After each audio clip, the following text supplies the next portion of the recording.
Did you know that 11 of the top 50 most dangerous cities in the world are found in the United States? So, what do all these cities have in common? Well, all 11 are governed by Democratic mayors and Democratic district attorneys. Now, of course, this is not the root reason, but these progressively leftist political leaders aren't helping. How so? Well, because their lenient criminal justice policies are widely thought to be a large factor in driving such dire statistics. But as I said, this is not the root reason. Yes, while these policies only further exacerbate the crime epidemic plaguing these cities, it's what else these cities share that's the real culprit.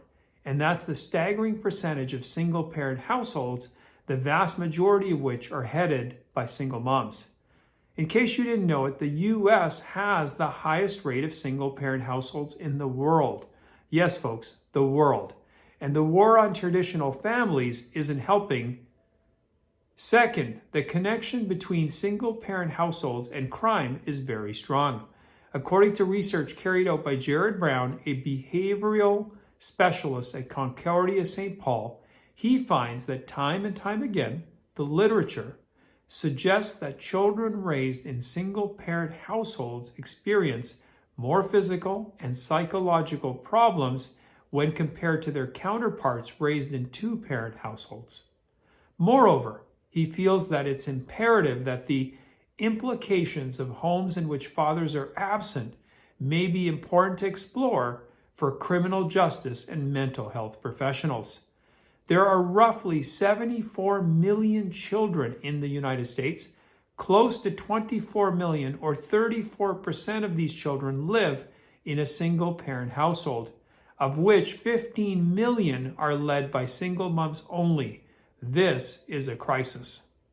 In a report last year put out by the America First Policy Institute, a public policy think tank founded by Trump administration alumni, they found 70% of juveniles in state-operated institutions and 85% of youth in prisons now come from fatherless homes.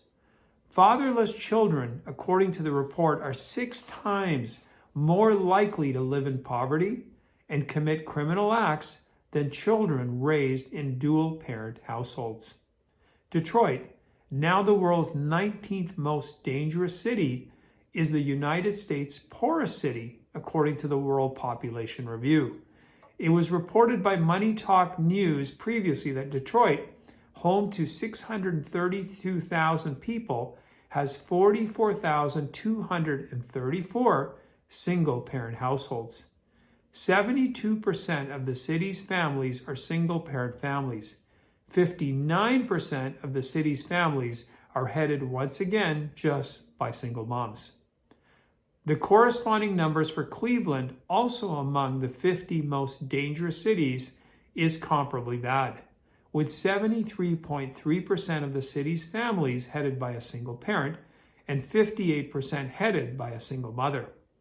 In Baltimore, the United States' most dangerous city and the 15th most dangerous city in the world, 52.7% of the city's families are single-parent households. Only 7.6% of single-parent homes are headed up by a father. In Memphis, the world's 18th most dangerous city, 63% of the city's families are headed by a single parent. Less than 10% once again have a single father at the helm. AFPI found that the impact of growing up in a fatherless home is simply devastating.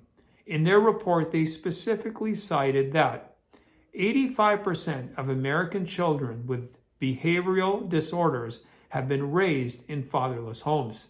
Fatherless children are 3 times more likely to be behind bars by the time they turn 30 than children raised in two-parent households. Children raised without a father are also more likely to abuse drugs and exhibit delinquent behaviors.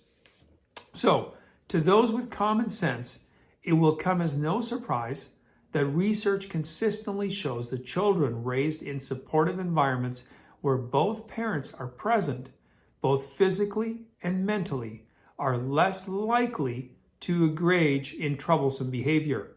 Antisocial behaviors at an early age are a strong predictor of criminal activity into adulthood.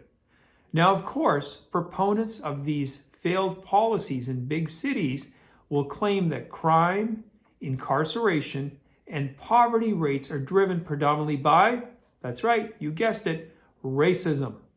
Okay, if racism is to blame, then shouldn't that mean, given these cities are run by left-wing, anti-racist mayors and DAs, the crime, poverty, and incarceration rates should be the lowest in these least racist of cities?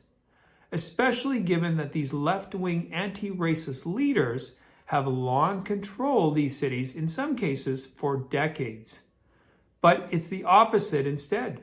These Democrat-dominated anti-racist cities have the highest crime, incarceration, and poverty rates hands down. Now, this may come as a shock to progressive leftists, if any of them are actually watching my video. But when you say it's a systemic problem, I tend to agree with you. But it's not systemic racism. It's systemic fatherlessness. That's at the root of so much of the turmoil, not only in the United States, but elsewhere as well. Anyway, I want to thank you for watching. I do appreciate it. Please post any comments you have in the comment section. You can also follow me on my Rumble and my Locals account. If you're on my Rumble channel, please subscribe. And on my YouTube, if you haven't subscribed yet, please do so. And of course, share your comments and thoughts and check out some of my past videos. And I will see you next time.